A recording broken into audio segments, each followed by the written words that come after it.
معايا 500 جنيه بس ومش عارفه امشي البيت لحد اخر الشهر. هما 500 جنيه بس اللي معايا، اللي باقيين من مصروف بتاع شهر واحد، ومش عارفه يا ام يوسف اعمل بيهم ايه، وفاضل على الشهر 10 ايام. تعالى اقولك في الفيديو ده هتعملي ايه بال 500 جنيه دول، وهتاكلي كمان لحوم، وهيفيد ان شاء الله باذن الله. بس قبل اي حاجه يلا نصلي على الرسول. اللهم صل وسلم وزد وبارك عليك يا حبيبي يا شفيعي يا رسول الله. وتعالوا نبدا الفيديو بتاعنا النهارده ببنود مهمه جدا، وازاي نمشي مصروف بيتنا لمده 10 ايام ب 500 جنيه. يلا نبدا ونقول بسم الله.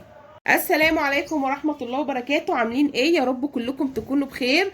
النهاردة فيديو جديد، فيديو حلو جدا جدا جدا وهتستفادي منه كتير قوي. لو معاكي 500 جنيه بس ومش عارفة تمشي ميزانية بيتك، تعالى اقولك في الفيديو دوت تمشي باقي الشهر لمدة 10 ايام ب 500 جنيه ازاي، وهتجيبي كمان لحوم وهتجيبي خضار وهتجيبي خزين وهتجيبي كل اللي نفسك فيه.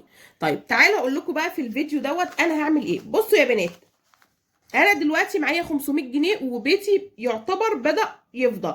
بس ال 500 جنيه خلينا متفقين هيبقى وجبة الغدا، هتبقى وجبة الغدا. طيب هتعملي ايه؟ هقولك في الفيديو ده بال 500 جنيه دول هنقسمهم ازاي. بصوا يا بنات، اول حاجة كده هنقسمهم 200 100 100 100. ايه ده يا ام يوسف، انت قسمتيها لنا ازاي كده؟ هقولك، صلوا بس على الرسول كده واللي هيشفع فيكي. اللهم صل وسلم وزد وبارك عليك يا حبيبي يا شفيعي يا رسول الله. تعالى اقولك انت هتعملي ايه. بصوا يا بنات، اول حاجه ال 200 جنيه دول هجيب بيهم اللحوم ب 200 جنيه بس يا ام يوسف. ما احنا هنمشي الدنيا بقى، معناش الا 500 جنيه هما اللي معانا. هجيب بيهم حاجات وهجيب بيهم طلبات للبيت. بصوا يا بنات، اول حاجه كده هجيب 3 وراك. 3 وراك هيعملوا دلوقتي في حدود 100 جنيه، 100 130 الكلام ده. قولي 130 جنيه هتجيبي لا يا ربي، يعملوا بتاع 130 جنيه كده. تمام تمام. طيب انت مش عايزه تجيبي وراك وتطبخي، ممكن نشطب على الوراك. وتعالى اقول لك هاتي ايه. اول حاجه كده هتنزلي تجيبي ب 100 جنيه كبده، هتقسميها ب50 وب50. انا هجيب لك كذا حل، واللي انت بتحبيه هاتيه، اللي انت بتحبيه هاتيه. طيب هتجيبي ب 100 جنيه كبده، هتجيبي ب 50 جنيه سجق، هتجيبي ب 100 جنيه بانيه. يبقى انا هاخد من ال100 التانية دي هحطها هنا، يبقى في هنا 50. ناخد بالنا ان هنا 50 جنيه احتاجناها، ممكن نجيب ب 300 جنيه لحوم. طيب انت كده جبتي حاجات هنا ب 250 جنيه، ب 250 جنيه. طب هيعملوا كام يوم اكل؟ تمام تمام. انت عندك كده كام يوم؟ الكبده دي عايزه تعمليها على يومين، تعمليها ب50 وب50 اعمليها. عايزه تعملي في يوم على بعضه يبقى غدا وعشاء، اعمليها براحتك. عامه يبقى كده يوم كبده، يوم سجق، يوم بانيه. تمام. في ال10 ايام يبقى احنا هناكل في ال10 ايام ب 250 جنيه، 3 ايام او 4 ايام لحوم. 4 ايام ناكل على قدنا ونمشي على قدنا، 4 ايام لحوم. طيب كده معايا 250 جنيه. ال 250 جنيه هعمل بيهم ايه؟ تعالى اقول لك بقى. ال 100 جنيه دي هجيب بيها خضار، هجيب بيها خضار. اللي هو ايه يا ام يوسف الخضار؟ اللي هو هنزل اجيب بطاطس، هجيب قوطه، هجيب بتنجان، لازم تجيبي بتنجان، هجيب اللهم صل على النبي فلفل، هجيب كرنبايه صغننه كده لو عايزه اعمل يوم محشي كده. بس هعمله محشي ايه؟ زي ما احنا بنقول عليه كده قرديحي من غير لحمه وفراخ. ممكن نعمله على بانيه، ممكن نعمله على البانيه. طيب ونجيب كرنبايه صغننه كده، ونجيب قرنبيطه. نجيب ايه؟ قرنبيطه. القرنبيطه عشان هتمشي معانا في ال10 ايام اللي جايين، لاني هعمل لكم منيو اكلات كمان بالنسبه للفيديو ده كمان. طيب يبقى انا كده هجيب الاكل دوت ب 100 جنيه. اصبح ان انا معايا 150 جنيه. ال 150 جنيه هجيب ب 50 جنيه بيض عشان ينفعنا في الغدا. هجيب ب 50 جنيه البيض. تمام تمام. طب ال 100 جنيه انا ما عنديش ولا رز ومكرونه ومشطبه كله. هجيب الرز، هجيب المكرونه، هجيب عدس اصفر عشان هعمل لكم منيو اكلات دلوقتي. عدس اصفر، هجيب اللهم صل على النبي، هجيب بقى ايه الحاجات اللي انت محتاجاها في بيتك. شعريه الكلام ده بال 100 جنيه. يبقى انا قسمت طلبات البيت ب 500 جنيه. طب تعالي بقى اعمل لك ال10 ايام دول منيو اكلات بال 500 جنيه. طب قولي لنا بقى يا ام يوسف كده وشجينا. بصوا يا بنات، اول حاجه كده انا كده جايبه ايه؟ جايبه بانيه وجايبه سجق وجايبه كبده.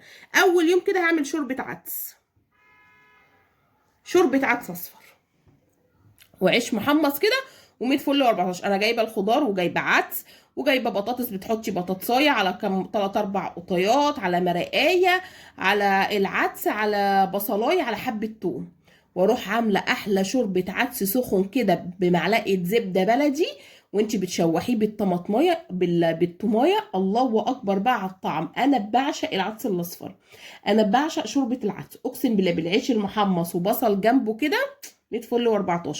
ادي اول يوم هعمل شوربه عدس. تاني يوم هنعمل ايه؟ احنا جبنا بتنجان رومي، يعني هنعمل مسقعه، هنعمل مسقعه. الله على المسقعه وجمالها، الله على المسقعه وجمالها. تالت يوم بقى هعمل مكرونه وكبده. الكبده يبقى احنا طرقعنا اول يوم الكبده اهو، يبقى شوربه عدس مسقعه مكرونه وكبده. رابع يوم ها نعمل ايه؟ نعمل القرنبيط اللي انا بعشقه، جنب حبة بطاطس محمرين وعيش سخن وصابح كده، وتاكلي احلى قرنبيط. القرنبيط ده العشق، بعشقه بحبه. يعني تقولي لي قرنبيط ولا لحمه وفراخ، والله العظيم قرنبيط. انا بحب القرنبيط وطبق سلطه جنبه وحبه بطاطس محمرين كده، بحبه جدا، وكله بروتين وكله فيتامين، لان احنا جايبين بيض اهو، احنا جايبين بيض.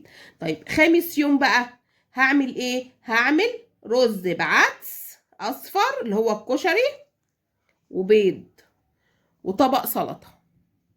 ادي اول 5 ايام خدنا منهم يوم واحد اللي هو الكبده، خدنا منهم يوم واحد اللي احنا عملنا بيه ايه؟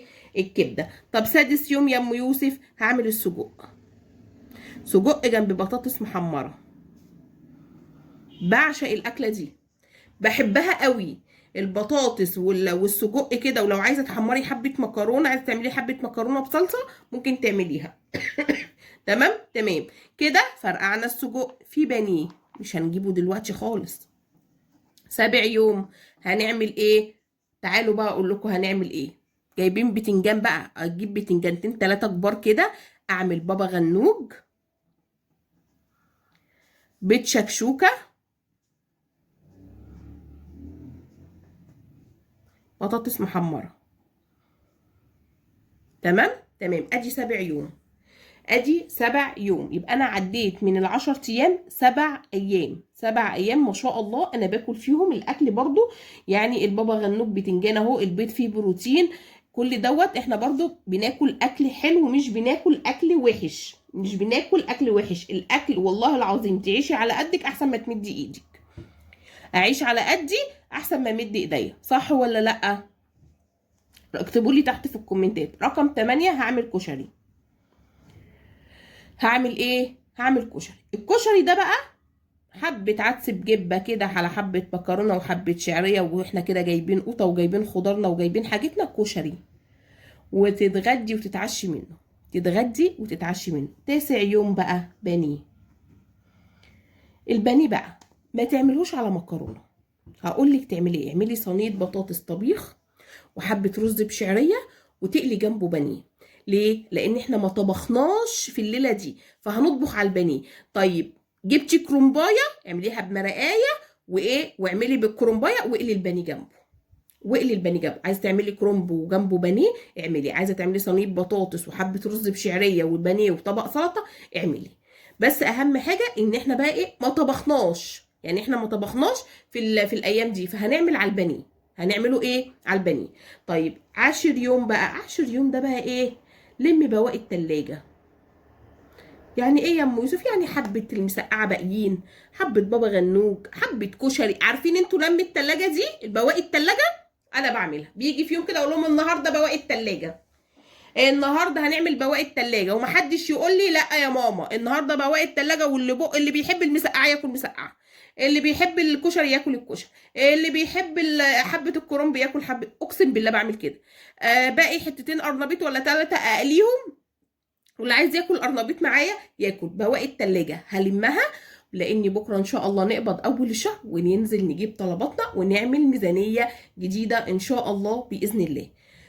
فانا حبيت ان انا اطلع اقول لك معاكي 500 جنيه، ما تيأسيش ما تيأسيش، هتمشي بيهم زي ما قلت لك كده 10 ايام ب 500 جنيه. واستعيني بالله وقولي يا رب ربنا يجعل البركه من عنده، والله العظيم لا يبقى في بركه في البيت وخير في البيت، وهتاكلي انت وعيالك وتشبعي هما بال 500 جنيه بس. فلو الفيديو عجبك وحبيتي قناتي اشتركي فيها وفعلي زرار الجرس عشان كل فيديو انا بنزله يجيلك اشعار بيه. بصوا بقى يا بنات، الفتره اللي جايه ان شاء الله باذن الله هعمل لكم بقى ميزانيات شهر 2 هتبقى مهمه جدا جدا، لان هيبقى داخل فيها رمضان، هيبقى داخل فيها رمضان.